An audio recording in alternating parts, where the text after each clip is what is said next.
Bonsoir à tous, bonsoir et bienvenue ici ce soir à Lillebonne, à Julio Bonnat, dans cette salle dont il nous aura fallu rehausser la jauge pour tous vous accueillir, ou plutôt pour que nous puissions tous accueillir comme il se doit Madame Annie Ernaux.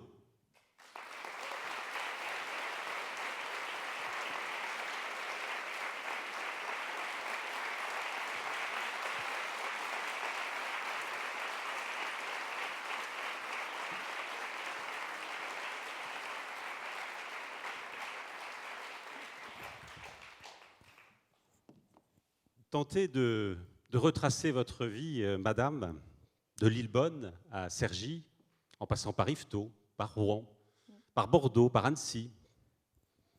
Des armoires vides au jeune homme, mais aussi la femme gelée, la place, une femme, passion simple, événement, les années ou l'autre fille, de rêve en accomplissement, de passion en combat et conviction, et de questionnements intimes en partage écrit avec l'autre. Oui, tenter de résumer ce parcours serait une gageure dans laquelle je ne me lancerai pas.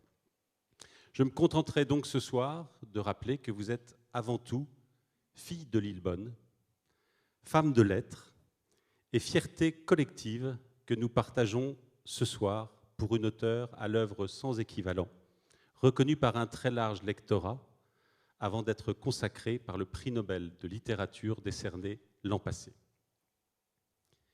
Du 1er septembre 1940, qui a vu naître dans cette ville la petite Annie Duchesne, en passant par vos livres où apparaît régulièrement la ville de L, et en revenant aussi sur ce jour de décembre dernier à Stockholm, où chacun de nous, ici, était un peu avec vous. Jusqu'à ce soir et cette rencontre, c'est bien Lillebonne qui s'inscrit comme un fil conducteur, parfois distendu, mais jamais oublié, de votre vie. Et ce retour, le temps d'un week-end, nous procure, Madame, un plaisir immense. C'est donc à Lillebonne et à votre vie que nous nous intéresserons plus particulièrement ce soir. Et pour tous ceux qui voudraient davantage vous entendre sur vos livres, je donne rendez-vous demain à Jumièges, où vous échangerez dans le cadre du festival Terre de Parole. Alors on le sait, vous êtes revenu publiquement à Yvetot il y a quelques années, ce qui a conduit d'ailleurs à l'édition de Retour à Yvetot. Mais aussi à Lillebonne, vous y êtes revenu plus discrètement sur les traces de votre enfance ou lors d'une rencontre plus récente avec des lycéens. Depuis 6 mois que vous avez accepté l'invitation officielle de la municipalité pour marrainer ce festival du livre et venir échanger avec nous ce soir, vous avez eu le temps de penser à ce retour. Alors dites-nous, est-ce que ces pensées étaient en vous réjouissant, en vous inquiétant ou en vous rendant peut-être un peu nostalgique ? Vous me posez une question qui plonge tout au fond de mon être et de ma mémoire. Lillebonne, je vous l'ai dit, c'est le creuset, c'est l'entrée dans le monde, c'est être né dans un endroit qui pour moi a été marqué par l'événement le plus historique, le plus important pour les contemporains qui sont encore vivants, c'est-à-dire la guerre, la Seconde Guerre mondiale, puisque de ma naissance à mon départ, c'est effectivement la guerre. Et j'ai été profondément marquée par les bombardements, par l'atmosphère qui régnait, qui était faite de peur. J'ai des souvenirs très, très précis de cette peur. C'est-à-dire qu'il y a eu des alertes, on appelait ça des alertes, et qui annonçait qu'un bombardement, qu'il allait avoir un bombardement. Et ma mère, qui me menait au jardin public, qui n'est pas celui d'aujourd'hui, paraît-il, mais qui est le Square Foch. Voilà, c'était le jardin public. Tous les après-midi me menait là parce que j'avais une mauvaise santé, qu'il n'y avait absolument pas de jardin. Et donc, sur le chemin du retour, eh bien, il y a eu une alerte et je me souviens que elle allait à tout berzingue avec la poussette. Donc, ça, voilà, c'était un souvenir. Un autre souvenir, c'est que, justement, toujours ces bombardements, on se mettait, mes parents, moi, et puis la chienne, on avait une chienne, Poupette, et on se mettait sous le billard, parce que dans le café, il y avait un billard, et je ne sais pas, on pensait qu'on était plus protégé sous le billard que dans la maison, enfin dans le reste de la maison. Alors ces souvenirs, cette mémoire-là, c'est une mémoire enfermée, c'est-à-dire qu'elle est vraiment enclose, elle est enclose dans le temps, et elle est enclose dans un quartier de Lillebonne, qui est la Vallée. C'est ça. Et avec une foule de gens, une foule c'est peut-être beaucoup, mais moi le sentiment quand je suis enfant, c'est qu'il y a beaucoup de gens autour de nous et qu'il y a aussi, il y a les gens qui habitent et qui entrent et qui sortent de l'épicerie, du café. Eh bien, il y a aussi les soldats anglais et américains. Les Allemands, je ne les ai pas vus. Et donc, c'est très étrange ensuite de passer de cette atmosphère particulière de la guerre et qui m'a tellement poursuivie, qui me poursuit tellement, que à chaque fois qu'il y a une entrée en guerre quelque part, comme l'Ukraine, comme vraiment la Russie qui attaque l'Ukraine, je suis très mal. J'ai un moment où je suis très très mal. Et également, il y a eu la déclaration la guerre du Golfe en janvier 91, où j'ai été bouleversée par, comme si je me disais, les gens ne savent pas ce qu'est la guerre. Et moi, voilà, je le sais, mais sans pouvoir. Voilà, c'est cette période de l'enfance qui fait que peut-être je ne voulais pas revenir. Longtemps, je ne voulais pas revenir dans cet endroit où pourtant je n'ai que, oui, je n'ai que des souvenirs, je veux dire, pas malheureux, voilà. Mais j'en ai aussi quand même, j'en ai quelques-uns quand même qui sont pas très heureux. C'est-à-dire, bon, j'ai contacté le tétanos dans le fameux Square Foch, le jardin public, avec un clou qui était rouillé. Et j'ai commencé d'être très très mal avec la mâchoire qui ne peuvent pas s'ouvrir. Et on a appelé le médecin qui est allé chercher un confrère tellement il était affolé parce que c'était un jeune médecin. Et donc c'était le tétanos et dont j'ai guéri miraculeusement. Voilà. Alors, on vient de balayer déjà presque les 5 années de Lillebonne, mais on va y revenir. On va y revenir oui, je les ai balayées. plus en détail, et parce qu'il y a beaucoup de choses effectivement à dire. Mais j'évoquais tout à l'heure le jour de votre naissance, 1er septembre. Mais si nous avons raté la date de cet anniversaire, nous n'avons pas oublié le cadeau. Et ce cadeau, c'est Manuel, libraire à la Buissonnière à Yvetot, qui va vous le remettre pour démarrer cette rencontre. On peut l'applaudir.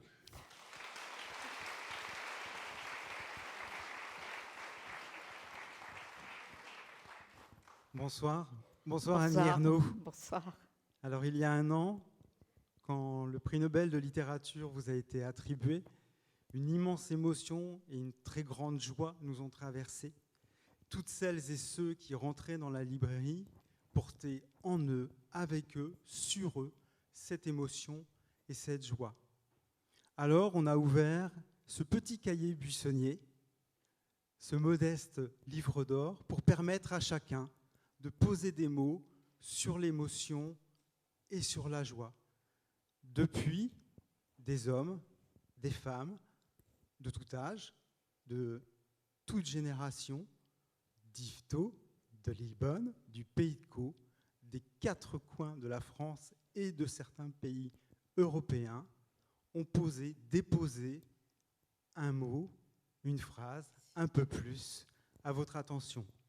Je ne les ai pas lus parce qu'ils vous sont destinés.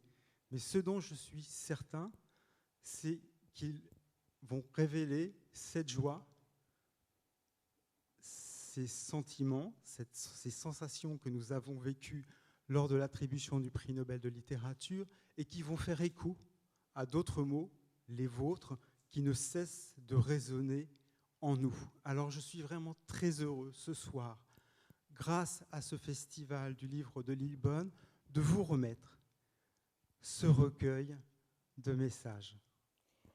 Écoutez, cher.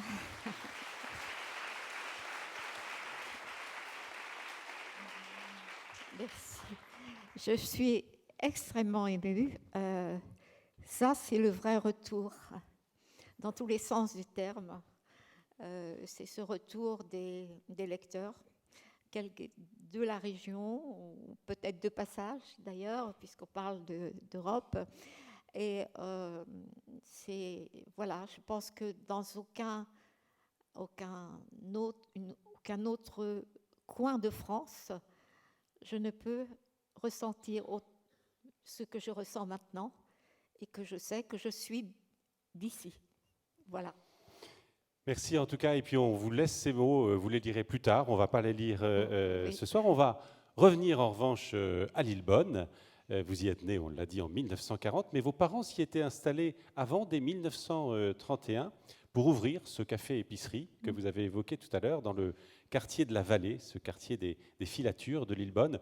Je ne trahis pas de secret en disant qu'on a eu l'occasion de s'y promener à travers les rues de Lillebonne. Ça a été un grand plaisir cet après-midi pour vous et pour nous qui vous avons accompagnés dans ce quartier de la Vallée, dans l'ancien jardin public, dans un certain nombre d'endroits. Ce quartier des filatures est donc plus précisément rue de la Tannerie, où nous étions cet après-midi. Qu'est-ce qui les avait amenés ici à Lillebonne, vos parents ? Alors, j'en ai parlé dans la place et bon, aussi un peu une femme. Eh bien, ils étaient ouvriers tous les deux. Et c'est vrai que ma mère avait plus d'ambition, hein, comme ça on peut dire, d'ambition sociale. Que mon père. Et lorsque mon père était devenu ouvrier couvreur chez son beau-frère à Ifto, et il est tombé d'un toit. Il a été commotionné simplement, mais ma mère, ça l'a décidé à ce qu'ils cherchent tous les deux. Ils sont partis tous les dimanches à bicyclette, voir où il y avait à vendre, ce qu'ils pouvaient faire comme commerce. Ils n'avaient pas de métier précis. Ils ne pouvaient pas faire charcutier, boucher, boulanger. Voilà. Il y avait au fond un commerce possible pour eux, c'était le café et l'épicerie. Voilà. Et c'est ainsi qu'ils sont arrivés à Lillebonne en 1931. Alors on va se reporter justement dans le Lillebonne de l'époque. Vous évoquiez la place. Je vous propose d'en écouter un extrait qui va être lu par Sophie Amory, comédienne. Elle, à 30 km du Havre, les brouillards y stagnent l'hiver toute la journée. Surtout dans la partie la plus encaissée de la ville, au long de la rivière, la vallée. Un ghetto ouvrier construit autour d'une usine textile, l'une des plus grosses de la région, jusqu'aux années 50, appartenant à la famille Desgentais, rachetée ensuite par Boussac. Après l'école, les filles entraient au tissage. Une crèche accueillait plus tard leurs enfants dès 6 heures du matin. Les 3/4 des hommes y travaillaient aussi. Au fond de la Combe, l'unique café-épicerie de la vallée. Le plafond était si bas qu'on le touchait à main levée. Des pièces sombres où il fallait de l'électricité en plein midi. Une minuscule courette avec un cabinet qui se déversait directement dans la rivière. Ils n'étaient pas indifférents au décor, mais ils avaient besoin de vivre. Ils ont acheté le fonds à crédit. Au début, le pays de cocagne, des rayons de nourriture et de boissons, des boîtes de pâté, des paquets de gâteaux, étonnés aussi de gagner de l'argent maintenant avec une telle simplicité, un effort physique si réduit. Commander, ranger, peser, le petit compte merci au plaisir. Les premiers jours, au coup de sonnette, ils bondissaient ensemble dans la boutique, multipliaient les questions rituelles et avec ça, ils s'amusaient. On les appelait patron, patronne. Le doute est venu avec la première femme disant à voix basse, une fois ses commissions dans le sac, « Je suis un peu gênée en ce moment, est-ce que je peux payer samedi ?» Suivie d'une autre encore. L'ardoise ou le retour à l'usine. L'ardoise leur a paru la solution la moins pire. Pour faire face, surtout pas de désir, jamais d'apéritif ou de bonne boîte, sauf le dimanche. Obligés d'être en froid avec les frères et sœurs qu'ils avaient d'abord régalés pour montrer qu'ils avaient les moyens. Peur continuelle de manger le fond. Ces jours-là, en hiver souvent, j'arrivais essoufflée, affamée de l'école. Rien n'était allumé chez nous. Ils étaient tous les deux dans la cuisine, lui assis à la table, regardait par la fenêtre, ma mère debout près de la gazinière. Des épaisseurs de silence me tombaient dessus. Parfois, lui ou elle, il va falloir vendre. Ce n'était plus la peine de commencer mes devoirs. Le monde allait ailleurs, à la COP, au Familistère, n'importe où. Le client qui poussait alors la porte innocemment paraissait une suprême dérision. Accueilli comme un chien, il payait pour tous ceux qui ne venaient pas. Le monde nous abandonnait. Le café-épicerie de la vallée ne rapportait pas plus qu'une paye d'ouvrier. Mon père a dû s'embaucher sur un chantier de construction de la Basse-Seine. Il travaillait dans l'eau avec des grandes bottes. On n'était pas obligé de savoir nager. Ma mère tenait seule le commerce dans la journée. Merci, Sophie. Le monde nous abandonnait. On comprend en écoutant ces mots que ce rêve un peu de commerce entrevu avec le café-épicerie s'est vite avéré plus compliqué que ce que vos parents avaient imaginé. Oui, c'est évident que pour eux, c'était une promotion. C'était effectivement, ils passaient d'un autre côté en devenant effectivement patronne de café-épicerie. Mais c'était évidemment sans compter, le prolétariat où il se trouvait et qui finalement ne gagnait moins que ce que même gagnait auparavant.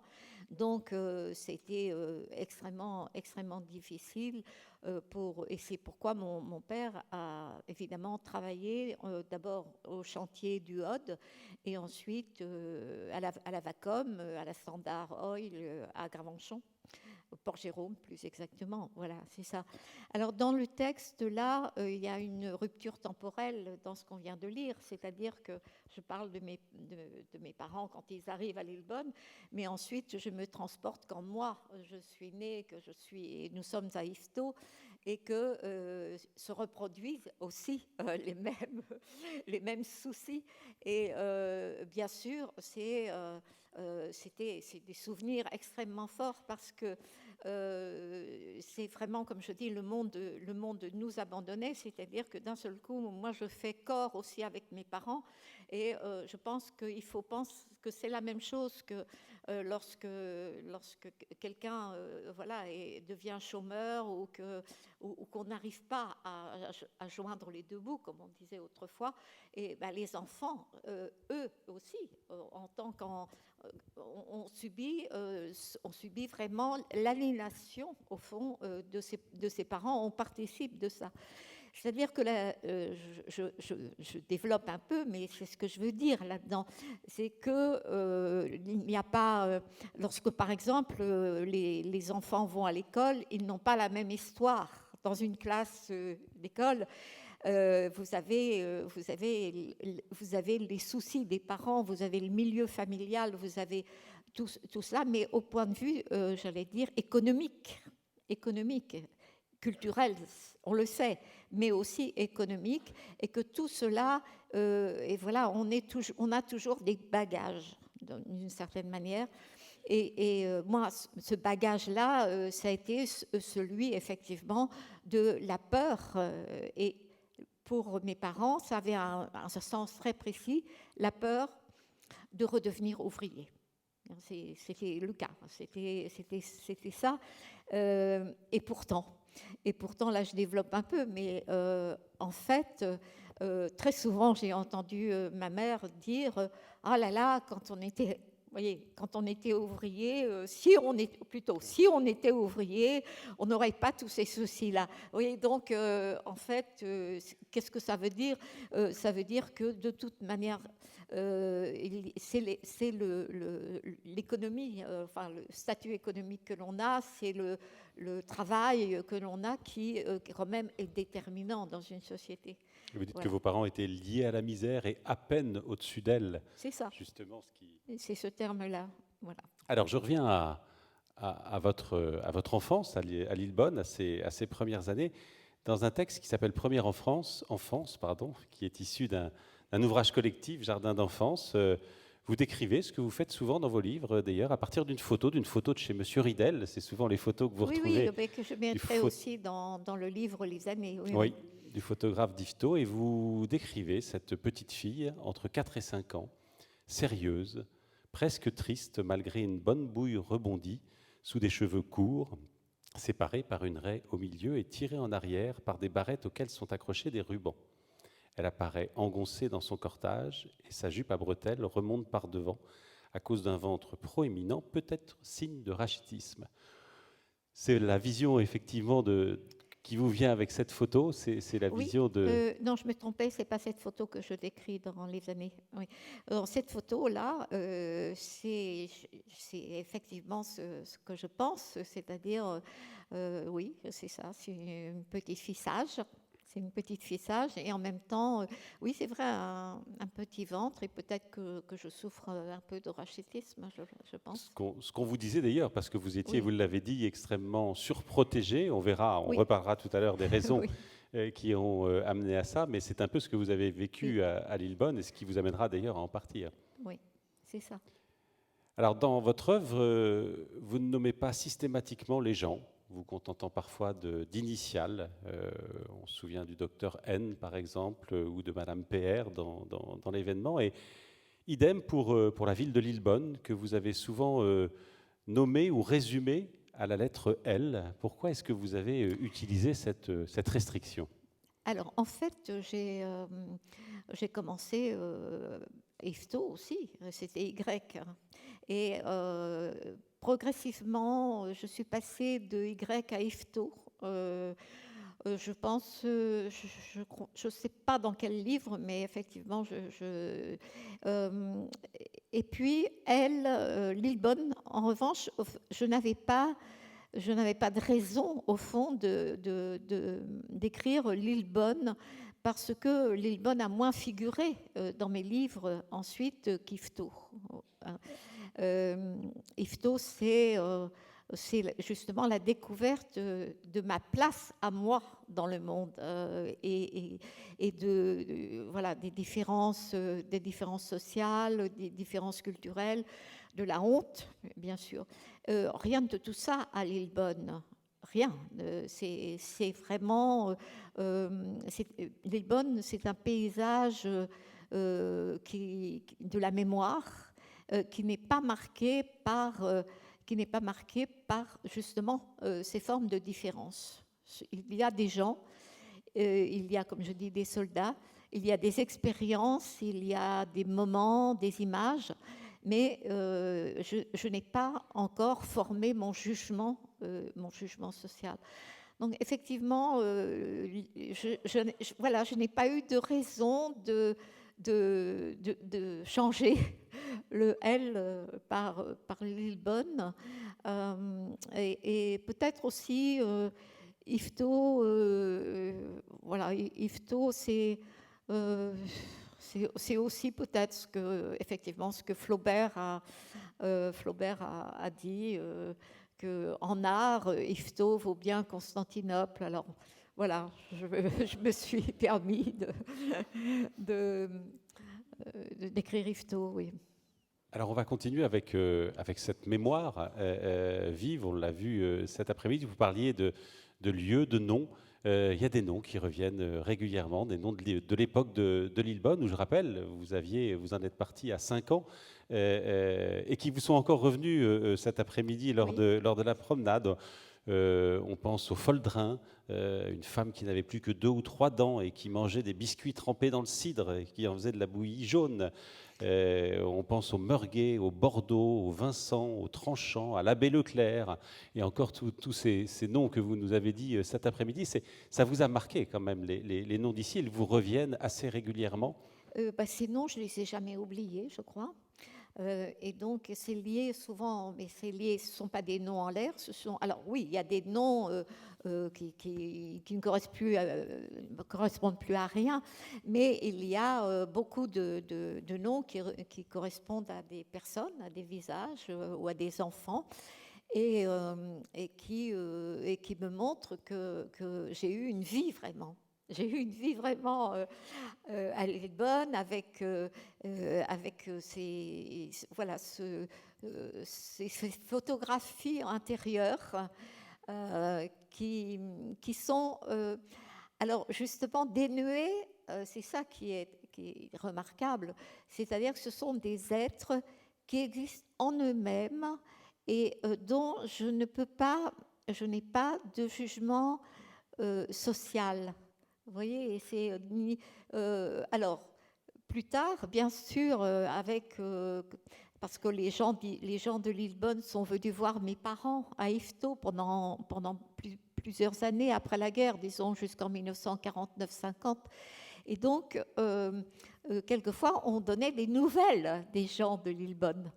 Et c'est ainsi que je me souviens très très bien, et j'ai peur même de le dire maintenant, même si ça fait très très longtemps, mais je me souviens de Mimi Foldrin, avec qui je jouais, qui était plus vieille que moi, elle avait largement 5 ans ou 6 ans de plus.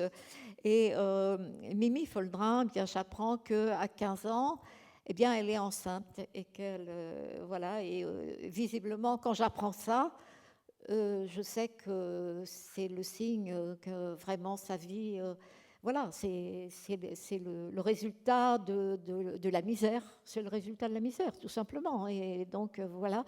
Et là, je sais. Mais quand je pense à Mimi Foldrin dans la vallée, eh bien, j'ai perdu des photos. J'avais une photo de Mimi Foldrin avec moi, voilà.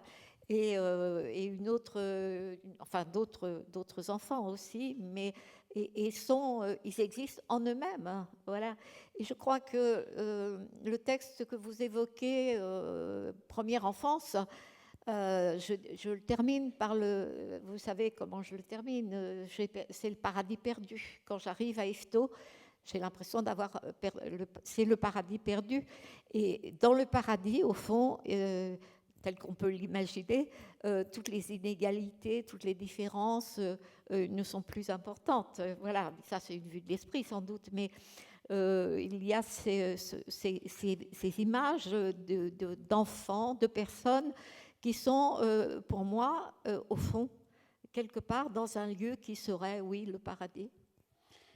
Vous avez dit qu'effectivement, pour vous, Lillebonne, c'était la guerre avant tout, la période de la guerre, avec, donc, on l'a dit, un départ difficile, une rupture, en fait, pour vous. Et c'est ça un peu qui a encapsulé toutes ces choses Voilà. dans votre mémoire et Oui. qui sont revenues, effectivement. Ce qui était étonnant pour une enfant de 4 ou 5 ans, mais que vous avez retenu ces noms, Oui. ces lieux. On l'a vu dans les noms de rue encore cet après-midi Oui.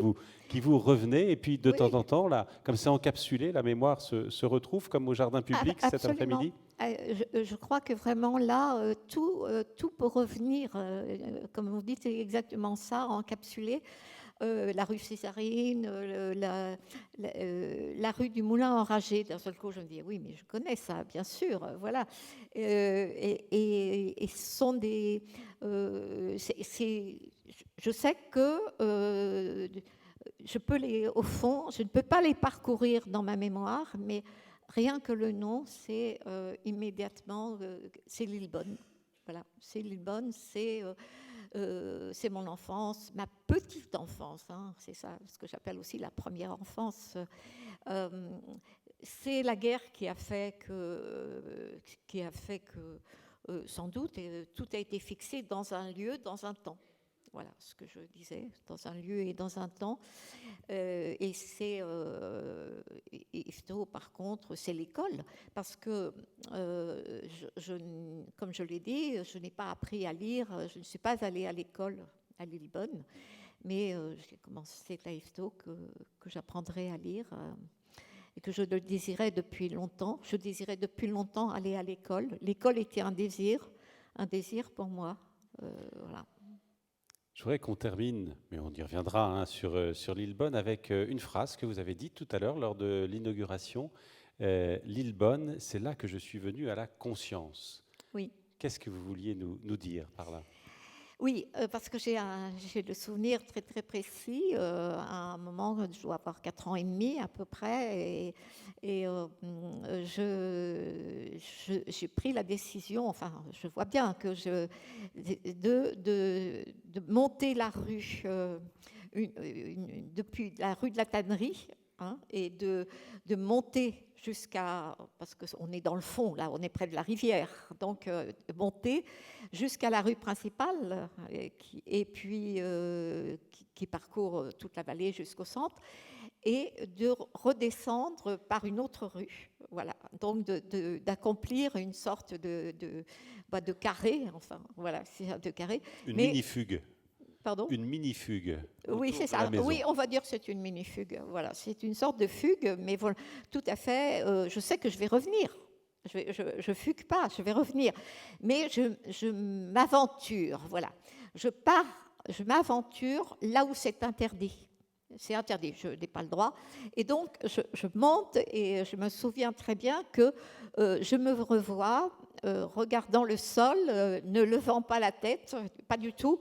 Alors, soit par culpabilité, soit par, je sais pas, détermination, et que le sol est très proche, évidemment, je suis une toute petite fille, donc je vois le sol, et en plus, comme on le découvrira plus tard, je suis extrêmement myope, donc, et là, j'ai le sentiment du moi, ce qu'on peut appeler le sentiment, voilà, d'être moi et contre je ne sais pas quoi, mais le moi, quoi, cette décision.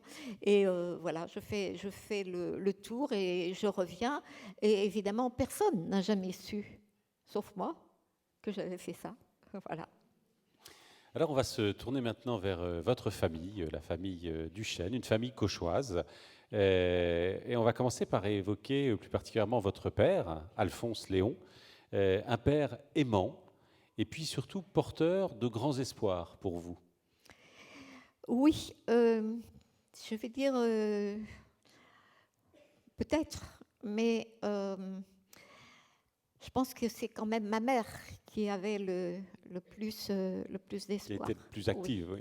Oui, je pense qu'elle avait plus elle était plus porteuse voilà. Mais mon père ne contrariait jamais je veux dire le style d'éducation de ma mère, jamais. Et c'est effectivement ma mère qui prenait les décisions me concernant. Je pense que le fait de me mettre Mais il était d'accord. Je veux dire qu'il n'y a jamais eu de discussion. Mais je pense que plus tard, voilà. Au fond, lorsque je suis entrée pour très peu de temps à l'école normale de Rouen, j'avais pour lui accompli tout ce qu'il désirait. Et qu'au-delà, là, il était perdu. Et puis, au fond, il se demandait si j'étais heureuse. Voilà, je crois. Parce qu'il devait, je pense que, oui, il devait penser que j'étais tout le temps, j'étais toujours dans les livres. Voilà, c'est ça. Elle est toujours dans les livres. Alors que lui était dans son journal, dans Et lui, Paris-Normandie, il lisait chaque matin. Paris-Normandie, voilà. Non, il n'aimait pas lire. Il aimait lire le journal pour connaître à la fois tout ce qui se passait dans la région et aussi les événements politiques. Hein. On mettait toujours quand même les informations à la TSF. Voilà. Non, je pense qu'il avait plus... il avait effectivement... Il souhaitait que à la fois j'ai effectivement un métier, je veux dire un métier qui soit intéressant et qui soit... Vous savez, j'y pensais il y a quelques jours, ça me revenait quelque chose d'important. Je dis dans la place, travailler, enfin pour mon père, pour mon père et puis tous les gens autour, travailler, c'était travailler de ses mains. Et j'ai pensé aux mains. Effectivement, lorsque j'étais enfant et même adolescente, eh bien, il y avait ceux qui travaillaient de leurs mains et il y avait ceux qui avaient les mains blanches. Voilà, les mains blanches, c'était une expression, effectivement. Et moi, j'ai intériorisé très tôt cela. Mon père avait toujours les mains noires du travail.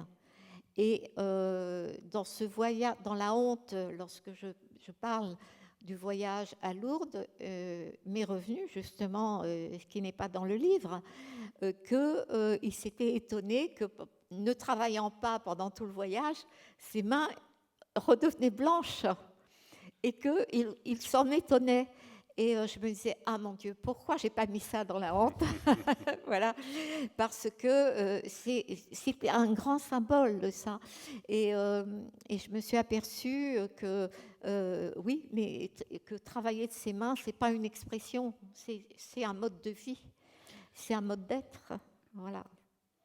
Alors, vous l'avez dit, un père parfois effacé face à votre mère, qui était effectivement souvent à la tête des décisions de la maison, votre mère Blanche-Madeleine. Et là encore, pour mieux la découvrir, on va écouter un extrait d'Une femme, à nouveau lu par Sophie Amaury. Sous l'occupation, la vallée s'est resserrée autour de leur épicerie, dans l'espérance du ravitaillement.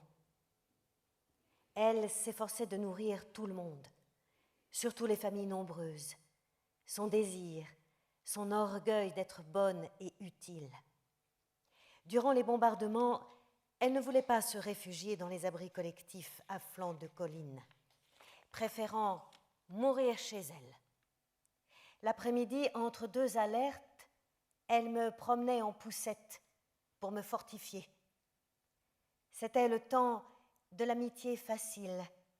Sur les bancs du jardin public, elle se liait avec des jeunes femmes mesurées qui tricotaient devant le bac à sable pendant que mon père gardait la boutique vide.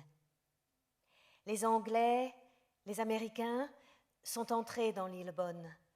Les tanks traversaient la vallée en jetant du chocolat et des sachets de poudre d'orange qu'on ramassait dans la poussière.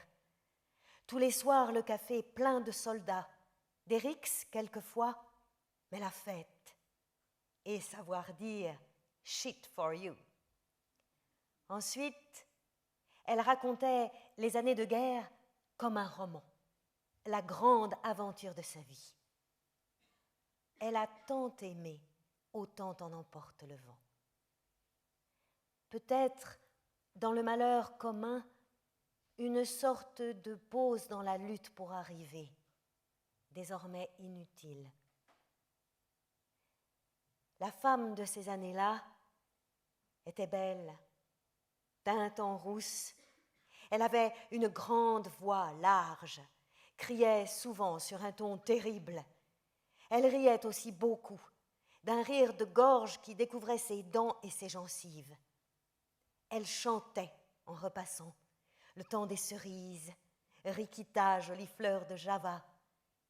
Elle portait des turbans, une robe d'été à grosses rayures bleues, une autre beige, molle et gaufrée. Elle se poudrait à la houppette devant la glace au-dessus de l'évier, se passait du rouge à lèvres en commençant par le petit cœur du milieu, se parfumait derrière l'oreille.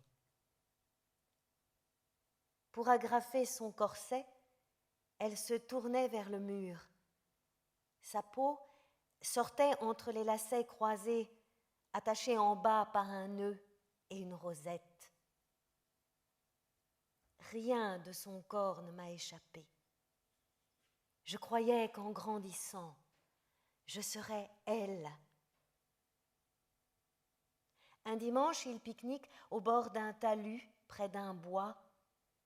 Souvenir d'être entre eux, dans un nid de voix et de chair, de rire continuel. Au retour, nous sommes pris dans un bombardement. Je suis sur la barre du vélo de mon père et elle descend la côte devant nous, droite sur la selle enfoncée dans ses fesses. J'ai peur des obus et qu'elle meure. Il me semble que nous étions tous les deux amoureux de ma mère.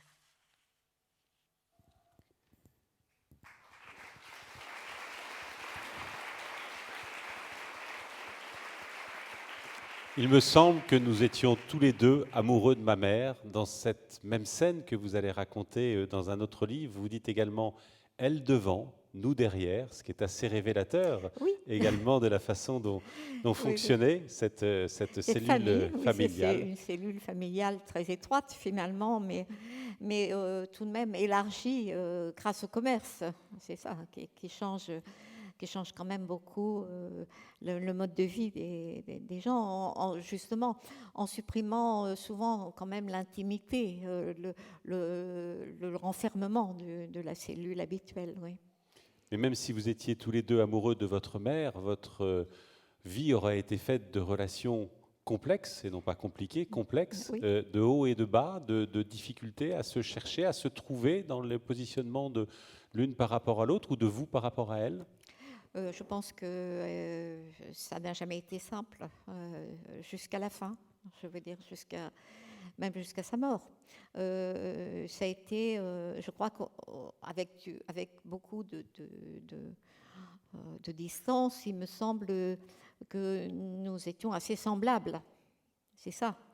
Et qu'il y avait entre nous comme différence, pas seulement la différence sociale, je veux dire culturelle plutôt, c'est-à-dire à partir du moment où, oui, j'ai continué de faire des études, voilà, j'avais d'autres intérêts qu'elle. Il n'y avait pas seulement ça, il y avait aussi l'époque. Elle appartenait bien sûr à une époque où les femmes avaient, je veux dire, la virginité était une obligation. Il y avait la peur de la fille mère, la fille qui devient enceinte avant, et que c'était, si au fond il y a dans mes livres un thème qui est revenu 2 fois, qui est celui de l'avortement, c'est bien parce que c'est aussi le signe d'une époque, c'est-à-dire la grande peur, la peur qu'il y avait pour les femmes avant que la loi Veil les délivre de cette, j'allais dire, oui, de cette domination de la nature qui était en fait acceptée par la société patriarcale, il faut bien le dire aussi, et que ça ne concernait pas les hommes, c'était une affaire de femmes. Donc, bien sûr, c'est ça qui a été la première effectivement, des causes de dispute entre elle et moi très tôt. L'interdiction de sortir, voilà, des choses à une époque où justement dans la fin des années 50 et évidemment les années 60 étaient propices déjà à la libération qui culminera en 68. Alors cette incompréhension avec votre mère, elle naît aussi d'ici, de Lillebonne, d'Yvetot, dans son acceptation du monde et de la vie. On ne s'éloigne pas de sa terre, on reste sur sa terre, alors que vous, rapidement, ça a été votre aspiration justement à quitter, à partir. À partir, Est-ce oui. que c'est... Non, alors ma mère était favorable, tout à fait favorable à ce que je parte d'Yvetot. Lorsque j'ai dit je quitte l'école normale de Rouen et donc je vais, voilà, je ne vais pas rester à rien faire, hein, voilà. Donc j'ai dit je vais aller travailler au pair en Angleterre. Elle a trouvé ça très bien, très très bien. Bien sûr, c'était comme elle disait, que c'était pour mon bien et qu'il fallait voyager. Elle trouvait ça effectivement. Ouais, j'ai failli partir à un moment avec mon mari et mes enfants, non, et mon fils à Bamako. Pour être professeur, voilà, à Bamako. C'est vraiment, non, elle ne s'opposait pas. Oui, oui. Elle avait une grande largeur d'esprit. Oui. Elle lit aussi. Elle lit Énormément. Bernanos, elle lit Mauriac, tout en lisant Confidence et La mode du jour. Il y a de la lecture, effectivement, dans votre enfance, oui. qui va rapidement s'avérer insuffisante, ce qu'il y a à la maison, et il va falloir que vous alliez trouver ailleurs. Mais en tout cas, c'est un début d'initiation à la littérature. Oui, en fait, c'est très important qu'elle ait considéré que la lecture faisait partie d'une élévation générale de l'être, que c'était une ouverture, comme elle disait. Elle employait une expression qui ne s'emploie plus, mais il faut meubler son esprit, meubler. Voilà, c'est l'impression que... Et elle avait le sentiment que tout se trouvait dans les livres. Elle avait une admiration absolument inconditionnelle pour les instituteurs, les professeurs, tous les métiers, voilà. Mais elle avait beaucoup moins je veux dire, il y avait une chose qu'elle n'admirait pas du tout, c'était les gens qui avaient beaucoup d'argent. Voilà. Bon, pour elle, c'était pas une valeur. C'était pas une valeur. Voilà. Alors cette image complexe que vous renvoyez de votre mère à travers plusieurs de vos livres, elle vous a longtemps interrogé, interpellé. Quelle vérité et quelle image laissez d'elle dans votre œuvre. Dans Je ne suis pas de sortie de ma nuit, vous écrivez « Longtemps, j'ai pensé que je ne le publierais jamais. Peut-être désirais-je laisser de ma mère et de ma relation avec elle une seule image, une seule vérité, celle que j'ai tenté d'approcher dans une femme. Je crois maintenant que l'unicité, la cohérence auquel aboutit une œuvre doivent être mises en danger. » Est-ce qu'aujourd'hui, avec le recul, vous êtes satisfaite justement de cette image que vous avez laissée de votre mère? Non, je pense que je pourrais encore écrire sur elle. Mais C'était la question que je ne posais pas. Mais... Oui, bien sûr que je pourrais écrire encore sur elle d'une manière différente, de même que je pourrais aussi écrire sur mon père d'une manière différente. Et j'allais dire tous les gens qui ont traversé ma vie. En fait, il n'y a pas de vérité définitive, mais quand on écrit, enfin moi quand j'écris, je cherche à atteindre la vérité à ce moment-là où je suis, où j'écris. Sinon, on n'écrit pas. Il faut choisir à un moment. Et c'est pourquoi aussi, je dis souvent que je ne réécrirai pas mes livres, en revanche. Je ne pourrais pas, il faudrait une autre forme.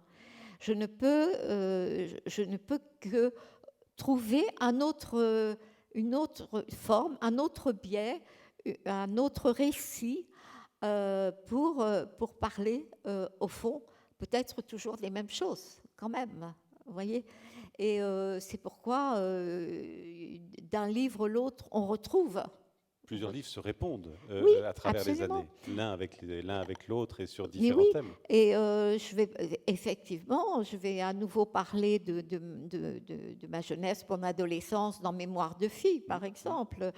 Et c'est vrai que sur un plan général, c'est aussi ma propre adolescence qui fournit, et mon enfance aussi, qui fournit matière au livre Les années, bien sûr, mais sur un autre plan.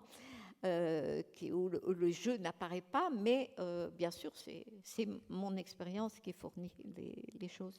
Donc, je pourrais encore dire beaucoup d'autres choses, bien sûr, sur elle. On serait incomplet en parlant de votre famille sans parler également de votre sœur. Au détour d'une conversation entre votre mère et une cliente, rue de l'École, à Lillebonne, vous l'entendez dire « Elle était plus gentille que celle-là ». Une révélation pour vous, un choc, et puis un silence total, silence dans lequel chacun, votre mère et vous, tentent peut-être de se protéger. Parlez-nous de Ginette, l'autre fille, née également ici, à Lillebonne, en 1932. Oui, mais en fait, c'est l'histoire d'un secret. C'est un secret qui était complètement... qui n'en était pas un, ni d'un côté ni de l'autre, mais qu'on a décidé de maintenir, au fond. Et qui, avec la distance, je ne juge pas. Je ne juge pas l'attitude de mes parents qui ont préféré ne pas parler de Ginette, jamais rien en dire. Alors évidemment, autour de moi, dans la famille, il y a eu des fuites, bien sûr, il y a eu des fuites, mais je pense que ça n'imprimait pas, comme on dit. Et puis, il y a eu ce récit qu'elle fait dans la rue de l'École, la fameuse rue de l'École à Yvetot, avec une dame qui est en vacances là. Et je joue avec la petite fille de cette dame. Et je suis alertée, alors je ne sais pas par quoi, mais je suis alertée et elle évoque, elle raconte donc la mort de ma sœur par donc la diphtérie, de la diphtérie. Et elle a ces paroles tout à fait, je veux dire, définitives en quelque sorte, qui ne s'oublient pas. Elle était plus, elle est d'abord, oui, elle est morte comme une petite sainte, elle. Et puis, elle était plus gentille que celle-là. Et celle-là, c'est moi. Voilà. Donc, il y a... alors, je voudrais dire que tout ce qui se passe pendant l'enfance, au fond, n'est pas dramatique sur le coup. Ça ne l'est pas. Enfin, pour moi, je pense que... Vous ne le vivez pas comme ça. J'ai pas, je veux dire, ce n'est pas comme un adulte qui reçoit une révélation et qui, voilà, et d'un seul coup est accablé, il pense, ne cesse d'y penser. Non, c'est quelque chose qui vient se loger, vous voyez, qui vient se loger comme ça dans la tête, mais qui n'en sortira plus jamais. Voilà, c'est ça, mais on ne le sait pas. On ne le sait pas. Et effectivement, ça fait partie des choses inoubliables et qui, d'où je crois que ce secret nous arrangeait bien parce que, au fond, je n'avais pas du tout envie d'entendre parler d'elle, hein, je crois. Non, voilà. Mais Ginette, cette absente, donc, que vous n'avez pas connue, va quand même avoir énormément d'influence dans votre vie. Elle va vous suivre, elle va vous interpeller. Vous allez essayer de construire une forme de sororité avec une sœur que vous n'avez pas connue. Et son influence va aller jusqu'à votre engagement dans l'écriture. Vous écrivez dans L'autre fille, « Je n'écris pas parce que tu es morte pour que j'écrive, ça fait une grande différence ». Elle a eu cette influence, sans le savoir bien sûr, déterminante sur... Non, et ce que je veux dire, c'est quelque chose d'assez terrible. C'est comme si elle avait laissé la place pour que j'écrive.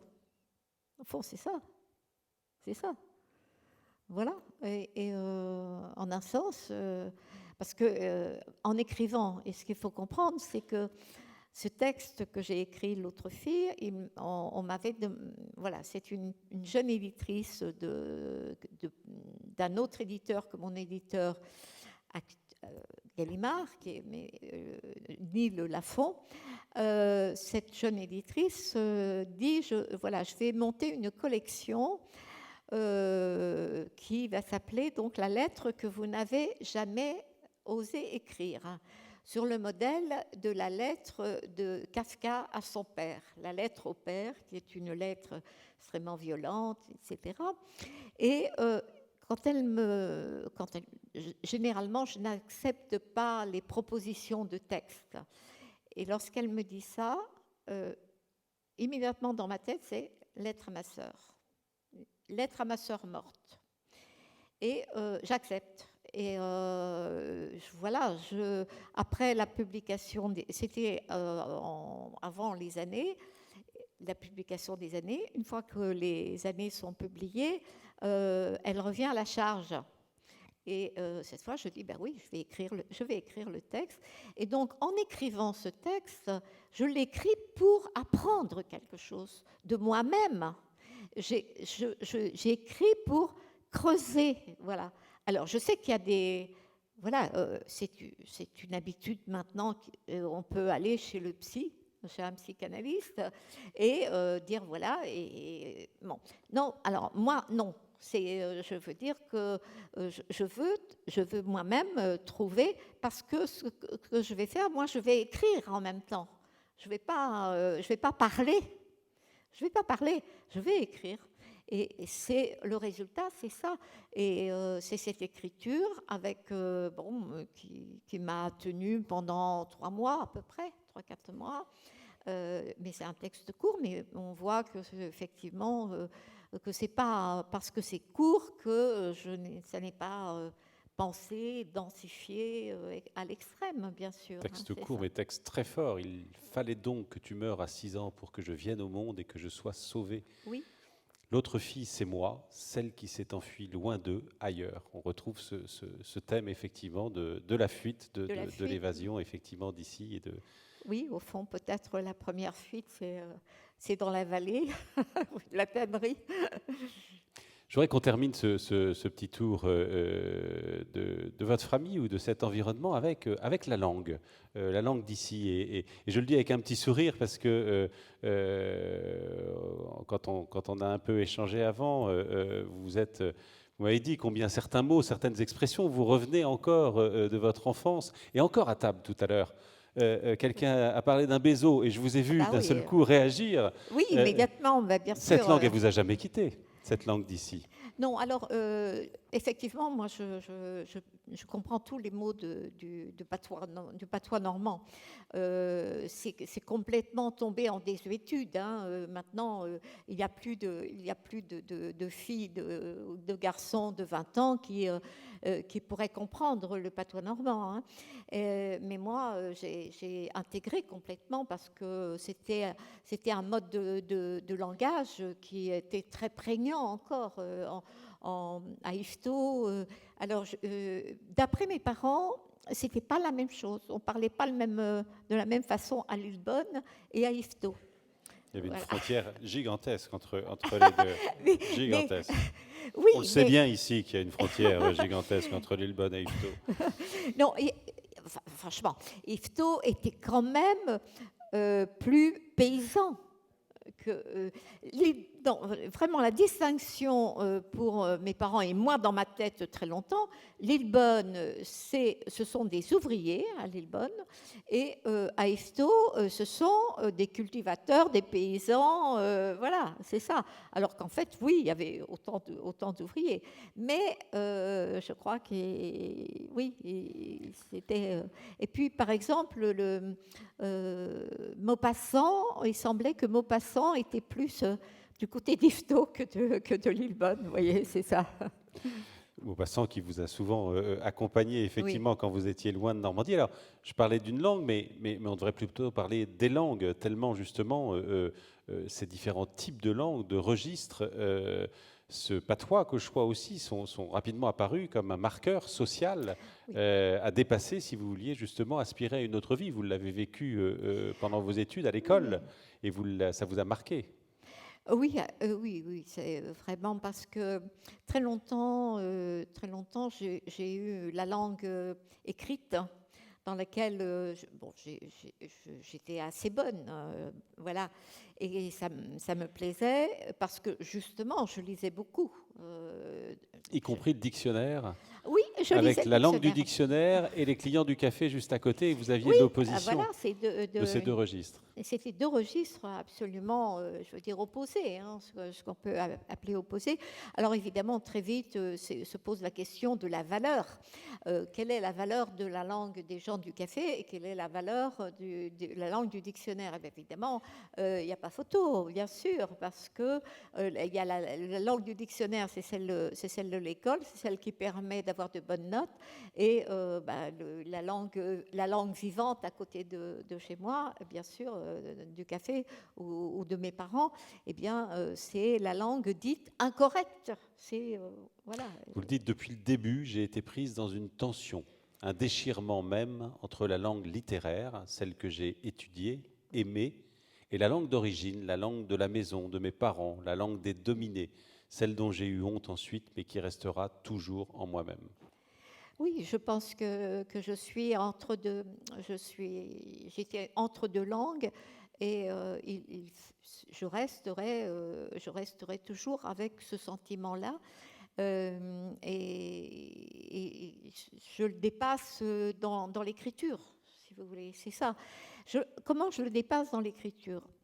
Alors, bien sûr, ça me fait revenir d'ailleurs à la réception du livre La Place.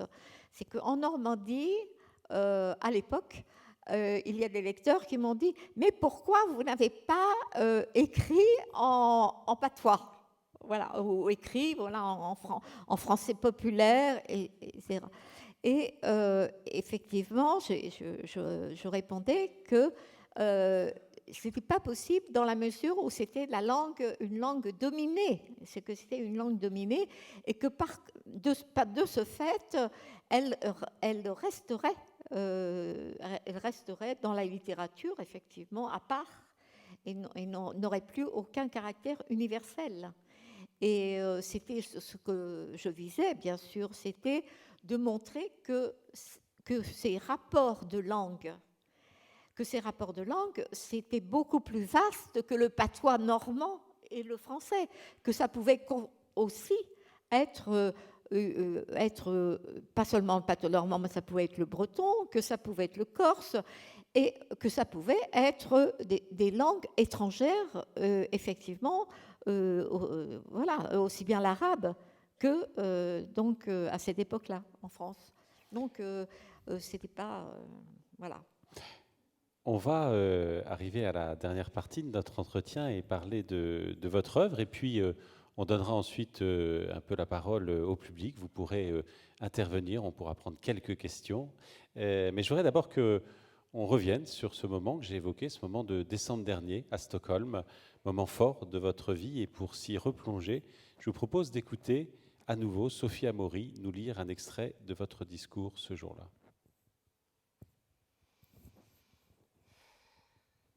Par où commencer? Cette question, je me la suis posée des dizaines de fois devant la page blanche, comme si il me fallait trouver la phrase, la seule, qui me permettra d'entrer dans l'écriture du livre et lèvera d'un seul coup tous les doutes. Une sorte de clé. Aujourd'hui, pour affronter une situation que, passé la stupeur de l'événement, est-ce bien à moi que ça arrive, mon imagination me présente avec un effroi grandissant, c'est la même nécessité qui m'envahit. Trouver la phrase qui me donnera la liberté et la fermeté de parler sans trembler à cette place où vous m'invitez ce soir. Cette phrase, je n'ai pas besoin de la chercher loin. Elle surgit dans toute sa netteté, sa violence, lapidaire, irréfragable. Elle a été écrite il y a 60 ans dans mon journal intime. J'écrirai pour venger ma race. Elle faisait écho au cri de Rimbaud « Je suis de race inférieure de toute éternité ». J'avais 22 ans. J'étais étudiante en lettres dans une faculté de province, parmi des filles et des garçons pour beaucoup issus de la bourgeoisie locale. Je pensais orgueilleusement et naïvement qu'écrire des livres, devenir écrivain, au bout d'une lignée de paysans sans terre, d'ouvriers et de petits commerçants, de gens méprisés pour leur manière, leur accent, leur inculture, suffirait à réparer l'injustice sociale de la naissance. Qu'une victoire individuelle effaçait des siècles de domination et de pauvreté dans une illusion que l'école avait déjà entretenue en moi avec ma réussite scolaire.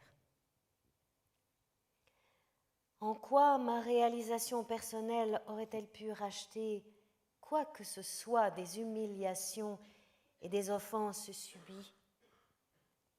Je ne me posais pas la question.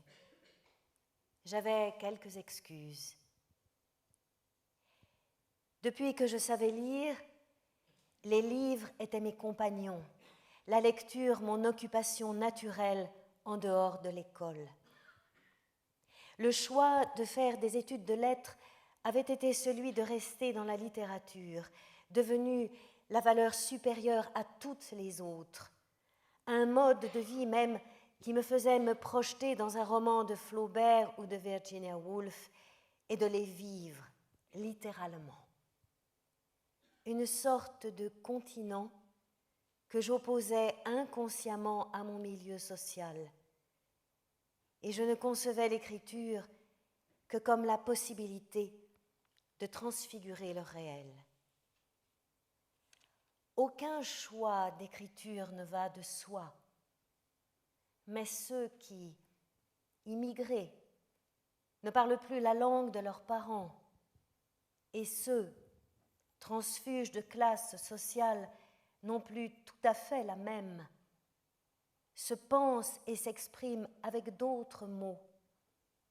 Tous sont mis devant des obstacles supplémentaires. Un dilemme. Ils ressentent en effet la difficulté, voire l'impossibilité d'écrire dans la langue acquise, dominante, qu'ils ont appris à maîtriser et qu'ils admirent dans ces œuvres littéraires.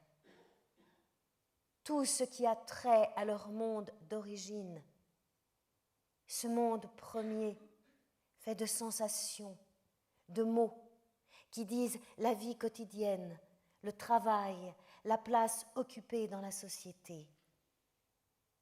Il y a d'un côté la langue dans laquelle ils ont appris à nommer les choses, avec sa brutalité, avec ses silences, celui par exemple du face-à-face entre une mère et un fils dans le très beau texte d'Albert Camus, Entre oui et non.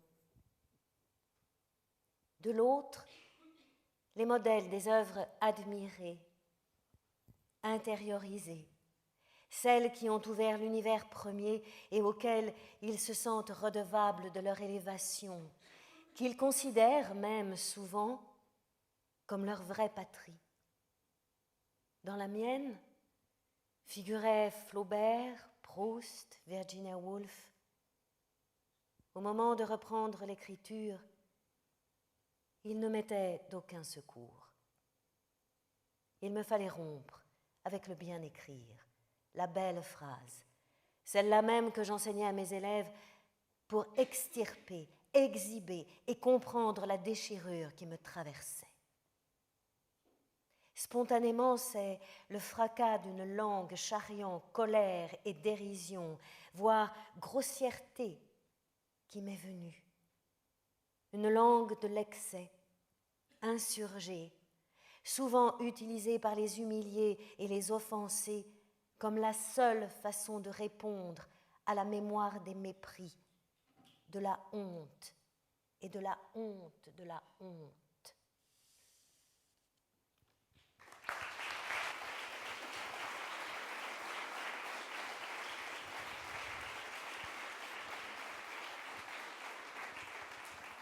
J'écrirai pour venger ma race. Là encore, on retrouve votre vie et on retrouve forcément un peu de Lillebonne. Est-ce qu'avec le regard, effectivement, cette race, ces racines, tout ce qu'on a évoqué ce soir, vous l'avez en partie, partiellement, totalement vengé aujourd'hui ?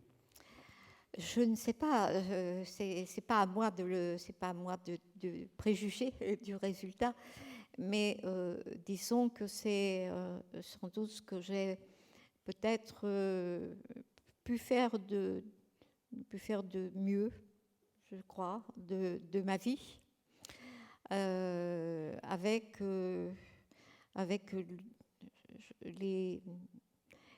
les douleurs que j'ai pu avoir et aussi le sentiment d'injustice que j'ai pu éprouver de plus en plus au fur et à mesure que moi-même j'acquérais des connaissances, de voir ce dont étaient privés tant de gens, tant sur le plan culturel que sur le plan simplement de la vie économique. Et je crois que j'ai donné la forme, oui, j'ai donné dans la littérature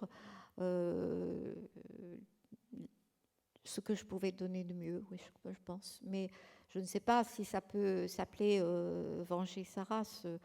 Même si cette phrase, je m'en suis aperçue il n'y a pas très longtemps, elle figure d'une manière régulière, en fait, toujours quand je parle de l'écriture, j'employais ce terme qui m'a été, comme vous le savez, beaucoup reproché au moment du Nobel. Voilà. En même temps, vous m'avez dit que vos détracteurs, vous les laissiez de côté, ça vous était égal, mais est-ce que parfois, vous vous dites qu'il n'y a pas une forme d'incompréhension, tous ceux qui continuent à croire ou à propager le fait que vous écririez sur vous, alors que vous écrivez pour vous, vous écrivez pour ceux qui voudront s'approprier un peu de votre expérience de vie? Écoutez, je pense que pour moi, la meilleure preuve que je n'écris pas que pour moi, c'est justement, je veux dire, le retour que je peux avoir, aussi bien dans des lettres, des rencontres, et aussi le désir, bien sûr, des lecteurs, voilà, de me lire. C'est ça. Hein. Donc, je n'ai pas... Je n'ai rien à répondre à ça. Voilà. De vous lire et de vous rencontrer et de vous écouter. On l'a vu encore cet après-midi dans des séances assez émouvantes parfois, et on le voit encore ce soir devant cette salle pleine, à qui on va laisser la parole. Mais je ne peux pas m'empêcher de terminer sur Lillebonne. On a démarré avec Lillebonne. Est-ce que vous avez encore des choses? On a vu tout à l'heure que les livres se répondaient parfois dans le temps. Est-ce que vous avez encore des choses à dire, à écrire sur votre passé à Lillebonne? Sur mon passé à Lillebonne. Écoutez, actuellement, je ne suis pas partie sur quelque chose où je pourrais parler de Lillebonne. Voilà. Mais on ne sait jamais, bien sûr. Voilà. Merci beaucoup, Madame Annie Ernaux.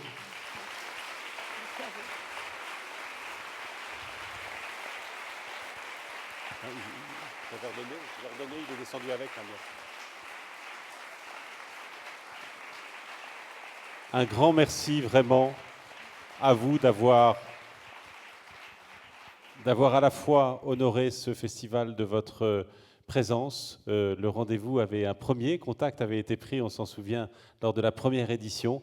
Vous êtes venu à cette deuxième édition et c'est tout un festival qui change de niveau, qui change de dimension et qui rayonne grâce à vous. Je vous le dis parce que c'est des témoignages qu'on a reçus toute cet après-midi. Merci. Et on s'en serait voulu de ne pas garder un petit instant. Alors forcément, tout le monde ne pourra pas prendre la parole, mais si certains effectivement veulent témoigner, il faut juste qu'on me retire les lumières pour que je vois qui va vouloir témoigner. Tout à fait simplement, on peut prendre quelques questions. Je vois Madame ici, on va vous donner un micro et ensuite Monsieur ici. Je vois plein de mains et Madame. Alors j'ai vu d'abord Madame ici, ensuite Monsieur et Madame. Excusez-moi de vous montrer du doigt, mais comme ça vous montre que je vous ai repéré. Allez-y. Bonsoir, on m'entend ? Oui. Bonsoir Madame Ernaux. Donc tout d'abord, je voulais vous Bonsoir. rassurer. Effectivement, vous n'écrivez pas que pour vous, puisque voilà, vos textes résonnent en moi en tout cas, et je pense en de nombreuses personnes. Je vais peut-être abuser un peu, j'ai 2 questions. La première, vous avez évoqué le fait que pour votre mère, tout était dans les livres.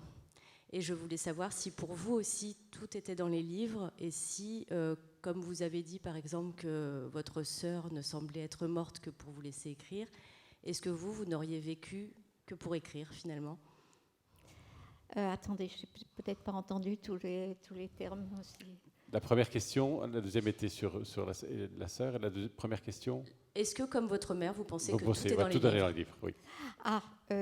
Écoutez, je pense que non, bien sûr que non, mais ce qu'elle voulait dire, c'est qu'on pouvait apprendre énormément de choses dans les livres et que des choses qu'on ne soupçonne pas. Effectivement, c'est ça, et qu'il y avait une sorte de solution qu'on pouvait trouver dans les livres.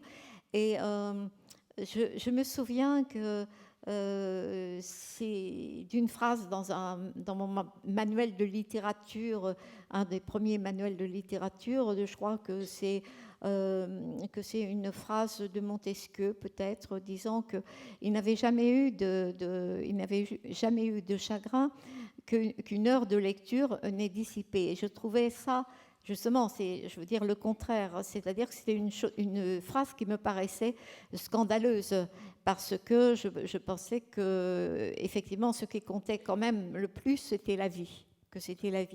Mais c'est en balance, si vous voulez, je me dis que on peut, comme disait ma mère, tout est dans les livres, c'est-à-dire le savoir, mais il n'y a pas, je pense qu'il y a beaucoup de chagrin et de douleur que le livre ne suffit pas à résoudre vraiment.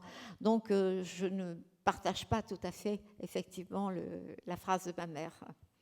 Monsieur. Oui, bonsoir. Je suis né à Lillebonne, à peu près 10 ans après vous, peut-être, rue Goubert-Moulin. Donc, en fait, j'ai perdu un petit peu la question que je voulais vous poser, mais ça va me revenir.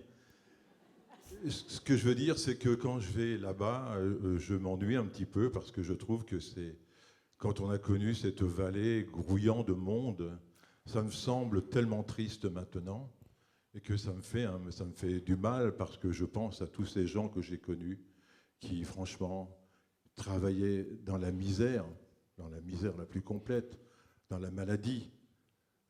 Mon père était tuberculeux, ma grand-mère sourde par le bruit des machines, qui travaillait chez Desgenetais. Donc voilà, c'est indescriptible le mal que ça me fait. J'ai l'impression de perdre beaucoup de choses. Et puis, ce que je veux dire aussi, savez-vous que on appelait ces vallées textiles, Bolbec, Gravenchon, enfin, pas Gravenchon, mais Lillebonne, Gruchet, la vallée d'or. La vallée d'or. Mais ces gens-là qui travaillaient là-bas, qui travaillaient là-dedans, c'est pas eux qui avaient l'or. Mais non.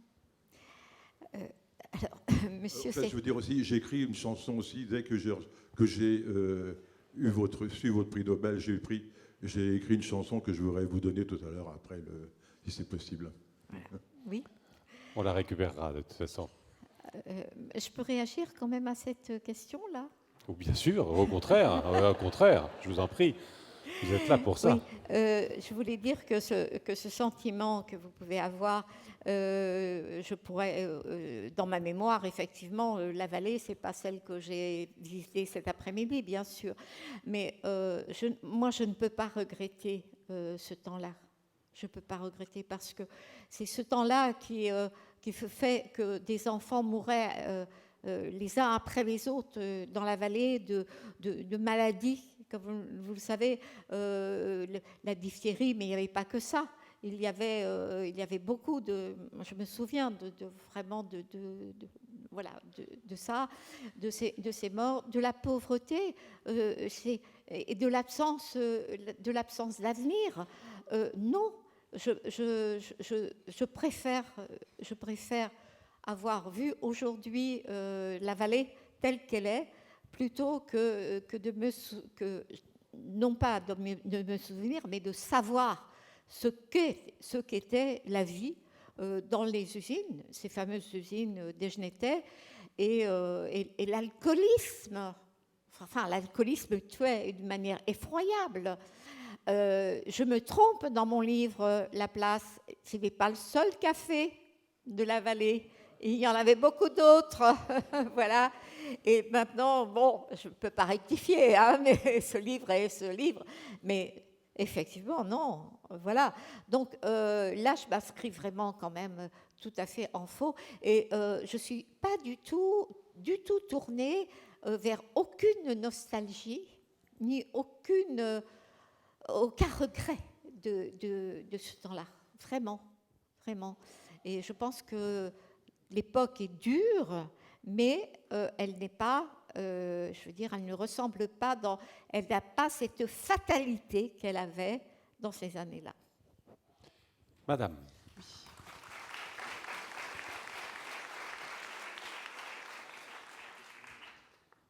Madame Ernaud, est-ce que vous pouvez nous dire quelques mots de votre processus d'écriture, parce que vous parlez beaucoup justement de votre travail sur la langue, vous parliez tout à l'heure de la valeur de la langue, une langue dominée, une langue insurgée. Quand vous écrivez, quel est le moment où vous sentez que vous avez trouvé la place juste des mots qui font que cette langue, elle atteint ce positionnement ou questionne le positionnement de la langue dans la société? Alors, c'est une question d'attitude d'abord. C'est de saisir quand je suis dans un livre dans son processus d'écriture, je procède par sensation. C'est-à-dire que la mémoire, parce que je travaille évidemment comme beaucoup d'écrivains avec la mémoire, mais que je ne transforme pas pour en faire une fiction, des images de la mémoire pour qu'elles me permettent d'atteindre une vérité. Et je suis dans une sensation et il sort, il y a souvent donc des phrases. Des phrases qui viennent, et je sens que c'est celle-là, mais je ne peux pas vous dire pourquoi. C'est une façon générale de considérer l'écriture, c'est-à-dire de rechercher comme une quête, comme une recherche sur à partir d'images. Donc là, je suis un peu... il faudrait que je prenne un exemple très, très précis. Parmi les exemples précis, ce serait peut-être le livre Mémoire de fille que je pourrais prendre, c'est-à-dire de me dire, il faut que je découvre au fond ce qui s'est passé là, Et c'est l'écriture qui va me permettre, et donc j'avance pas à pas, et les mots qui me viennent, ben, je sais que s'ils sont, enfin, c'est une sensation de juste ou pas juste, c'est juste ou c'est pas juste. Cette langue, évidemment, elle est ce que j'ai appelé quelquefois la langue des choses. C'est-à-dire qu'il ne faut pas que ce soit, si vous voulez, mon principe c'est celui-là. Entre deux phrases, l'une qui serait esthétiquement jolie et une phrase qui soit moins jolie mais juste, je choisis la juste. C'est un peu ça. Voilà. Merci beaucoup. On va prendre une nouvelle série de questions. Alors, je vois madame ici, ensuite il y aura monsieur et madame, oui? D'accord. Donc voilà, on va les prendre par trois. Madame ici, ensuite monsieur et madame, je vous ai vu. Annie Ernaux, merci beaucoup pour votre œuvre et pour votre exposé. Je m'intéresse au parler normand et je ne sais pas quelle place occupe cette langue actuellement pour vous. Est-ce que vous avez un coin quelque part de votre expression qui nécessite ou qui s'amuse à utiliser des mots qui sont pour vous des mots du passé, mais qui peuvent aussi être transmis, soit parce qu'ils peuvent être décalés ou drôles ou affectueux. Est-ce que vous voyez un intérêt à faire vivre cette autre langue ? Alors, d'abord, quand je parle de langue dominée, c'est pas forcément le patois. C'est pas forcément le patois normand. Le patois normand, pour moi, maintenant, je veux dire, il faut que je le convoque. Il ne vient pas naturellement. Donc, il ne fait pas partie. Il fait partie, si vous voulez. Il fait partie quand même des choses que je ne transmets pas. Pourquoi je ne transmets pas ? Parce que justement, ils n'ont de valeur que affective pour moi. C'est une valeur affective. Je ne vais pas, moi, employer, je ne vais pas employer dans mon parler normal, dans la vie courante, je ne vais pas utiliser de mots normands parce qu'ils ne me viennent pas. Alors, quelquefois, ils me viennent, effectivement, mais je sais. Je me dis, voilà, ça revient, mais je sais très, très bien que ce parler-là, et il va, dans ma famille, du moins, j'ai transmis quelques mots qui sont utilisés par mes fils parce qu'on n'avait pas d'autres mots pour ça. Voilà, par exemple. Alors, par exemple, quand voilà, c'est un mot normand, c'est épignoler. Je ne sais pas si, voilà, vous le connaissez. Épignoler, c'est par exemple, vous avez un gâteau qui est tout entier et vous commencez à détacher des morceaux.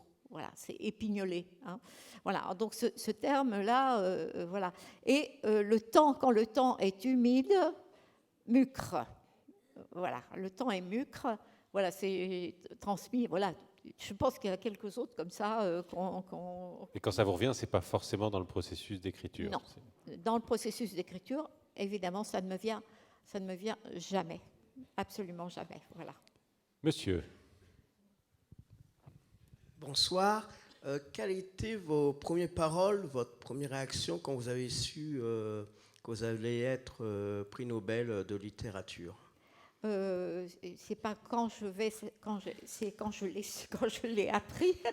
Donc en fait, je n'ai rien dit parce que j'étais toute seule. J'étais seule et donc je n'ai rien dit. Voilà. Bon. Je peux pas inventer, hein. Non. Alors évidemment, bon après, je crois, j'ai été. Ah oui, si, je sais que j'ai pensé à quelque chose d'ailleurs. J'ai pensé à ce que François Mitterrand, lorsqu'il a appris qu'il était président, qu'il était président en 81, il a dit quelle histoire. Et moi, moi aussi, j'ai pensé, je dis, quelle histoire.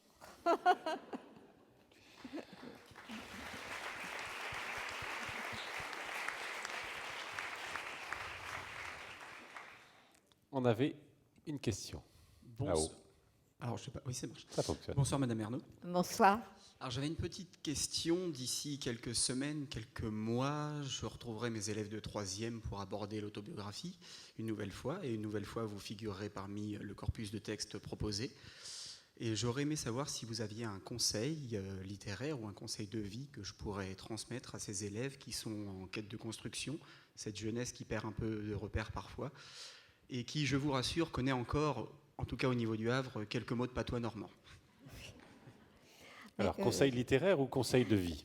Alors, non, c'est un conseil. Alors, je ne sais pas, oui, justement, c'est un conseil littéraire ou bien un conseil de vie?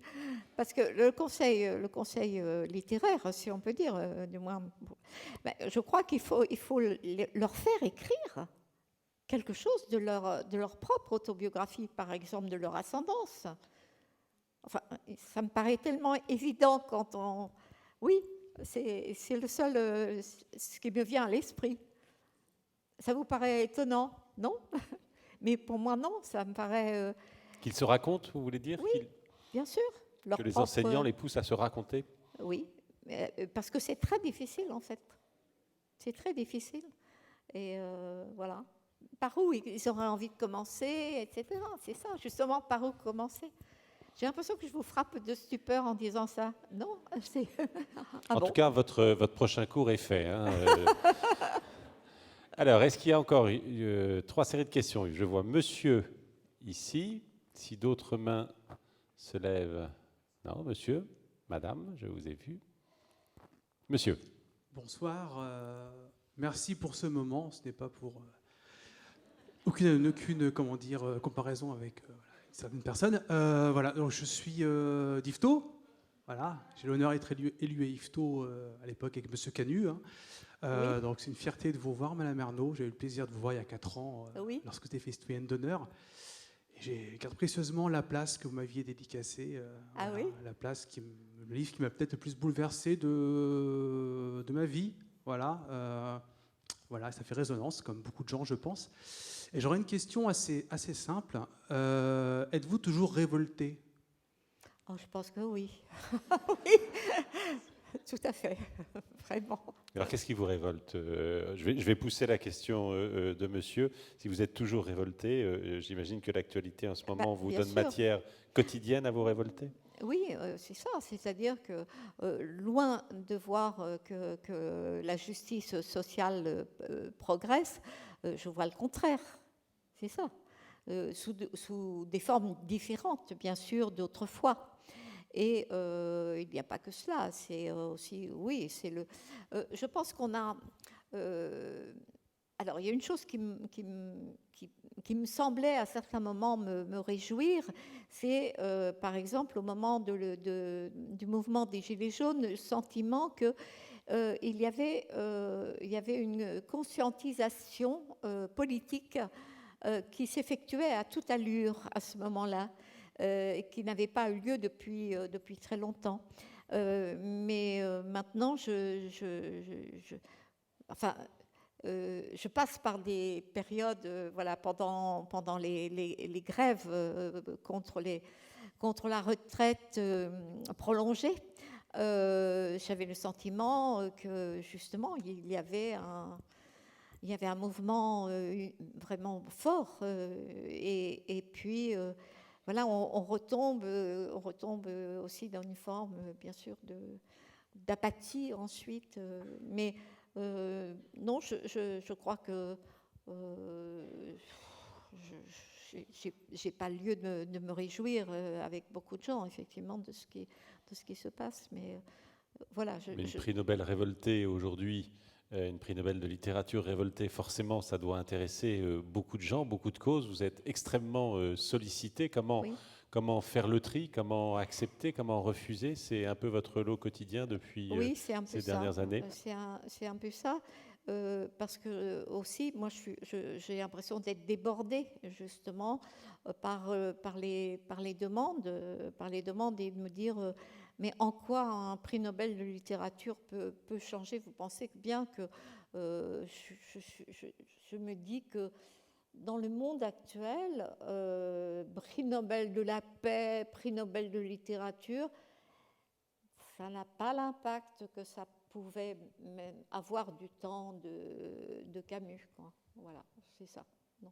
Il y a une prise de je veux dire, de pouvoir du capitalisme et du libéralisme qui est dans toutes les, je veux dire, qui est dominant, et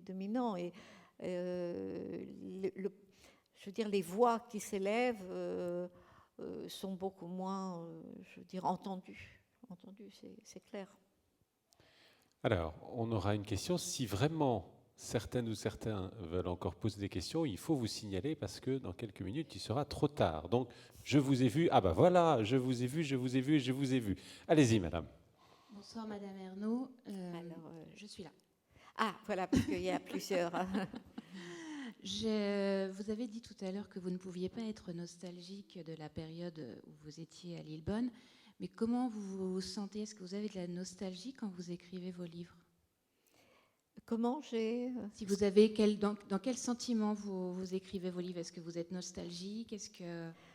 Non, pas du tout. Non, j'essaie de retrouver les choses sans nostalgie aucune, vraiment. Mais de décrire les choses, sans de les retrouver d'abord, telles qu'elles pouvaient être. C'est ça. J'ai une faculté de pouvoir me transporter dans la période que je veux. Je pense que c'est une faculté et de voir les choses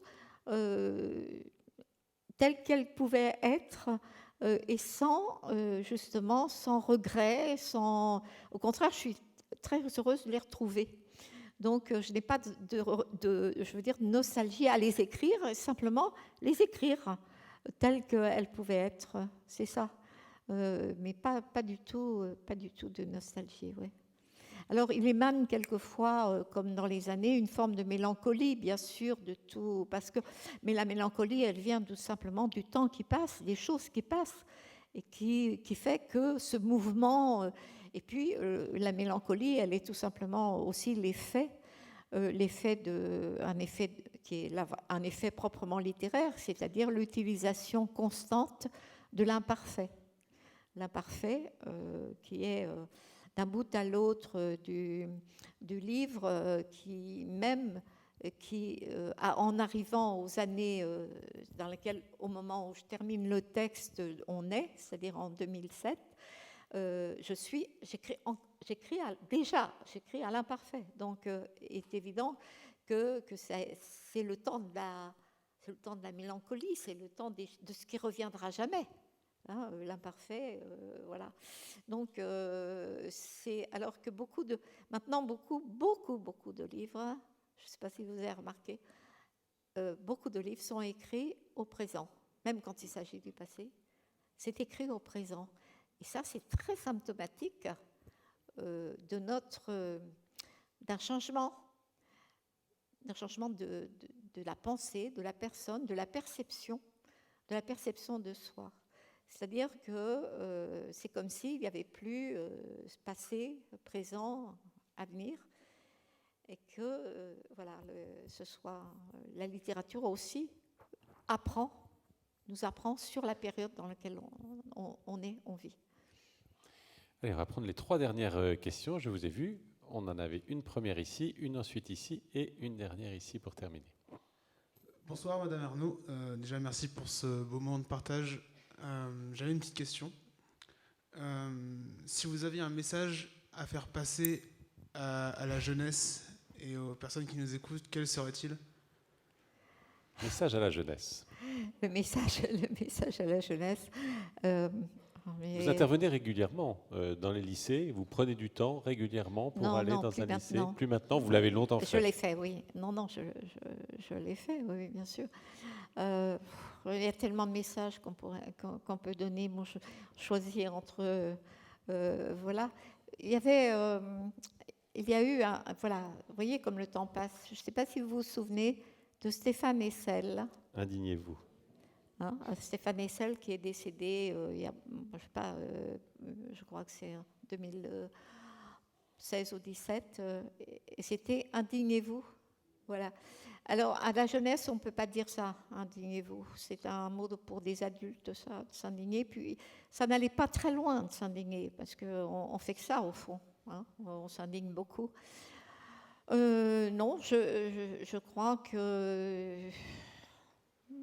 Voilà, si je dis ça, on va m'accuser d'être une gauchiste effrénée. Allez, ça vous est égal? Oui. Vous en avez vu d'autres. La révolte est un beau mot. Voilà.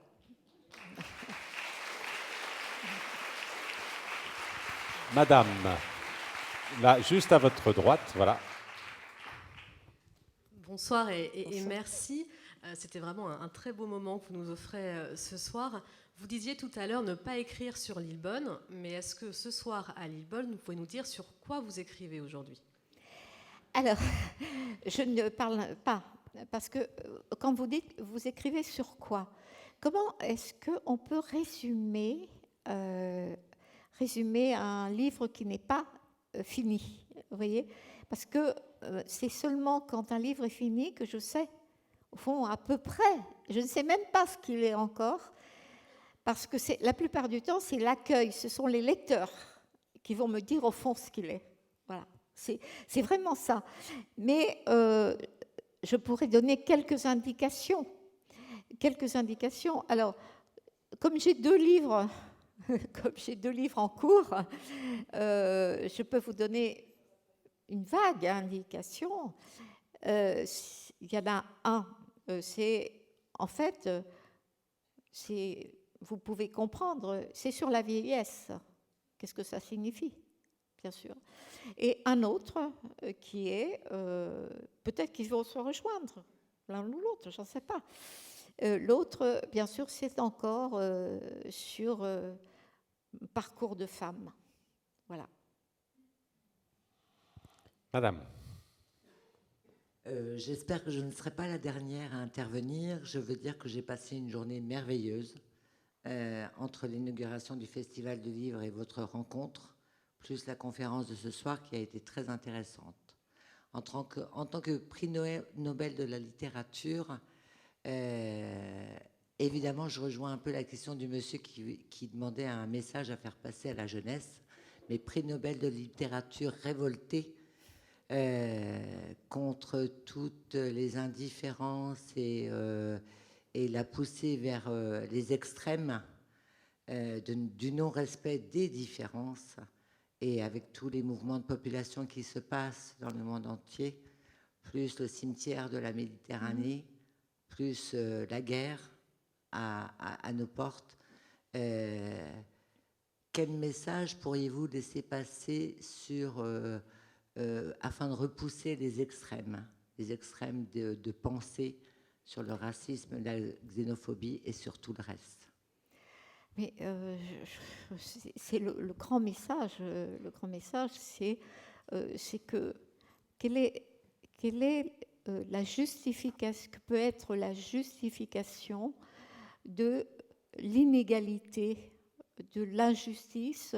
Je n'ai cessé de dire, par exemple, en ce qui concerne ce qui se passe avec les immigrants, avec ce qui se passe en Méditerranée, qu'on était là dans vraiment le retour de l'inhumanité. C'est un retour de l'inhumanité. De même, avec les idéaux, nommons-les, d'extrême droite, qui sont de plus en plus prégnants dans notre société, c'est ce déni d'humanité, de l'égalité entre tous. Et je ne sais pas que dire de plus que de toujours lutter, de protester, de signer des tribunes qui me sont proposées contre tout ce qui, nous amène, peut nous amener, parce que c'est une crainte que j'ai vraiment, que je partage avec beaucoup de gens. Donc, ici, bien sûr, c'est que on aille tout droit vers une forme, bien sûr, de rejet de l'autre, du différent, sous la forme, bien sûr, que nous connaissons déjà, c'est-à-dire le refus de l'immigration sous toutes ses formes.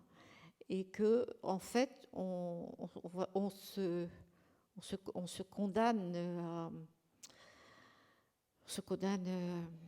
sans doute aussi au dépérissement même.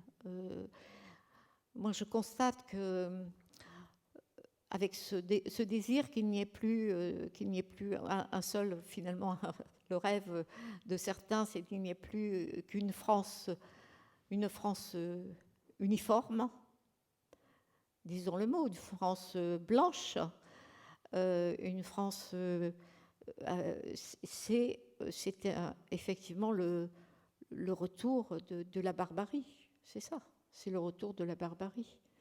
Et en plus, c'est complètement mortifère parce que c'est impossible. Je crois que réellement c'est impossible. Le mouvement, je ne pense pas, je suis partagée entre, je pense que tout le monde est à peu près partagé, entre le sentiment effectivement qu'on va vers le pire, et de l'autre que, en fait, ce n'est pas possible. Et moi, je reste quand même sur ce n'est pas possible qu'on aille vers le pire, et que c'est que le mouvement le mouvement même maintenant, que c'est en fait c'est la migration des populations est un mouvement irréversible qui va provoquer sans doute des secousses, mais qui ne peut pas être, qui est dans le mouvement. On parle du mouvement d'histoire, et je crois que ça fait partie du mouvement d'histoire.